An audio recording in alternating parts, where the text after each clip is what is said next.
حضرت امام علی رضا علیہ السلام نے فرمایا، جو کی روٹی کو گندم کی روٹی پر فضیلت ایسے ہے جیسے ہماری فضیلت لوگوں پر۔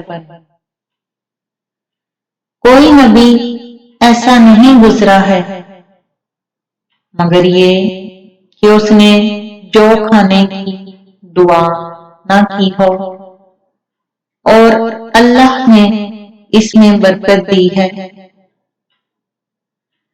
جو کی روٹی کسی کے پیٹ میں داخل نہیں ہوتی مگر یہ کہ ہر بیماری کو باہر نکال دیتی ہے۔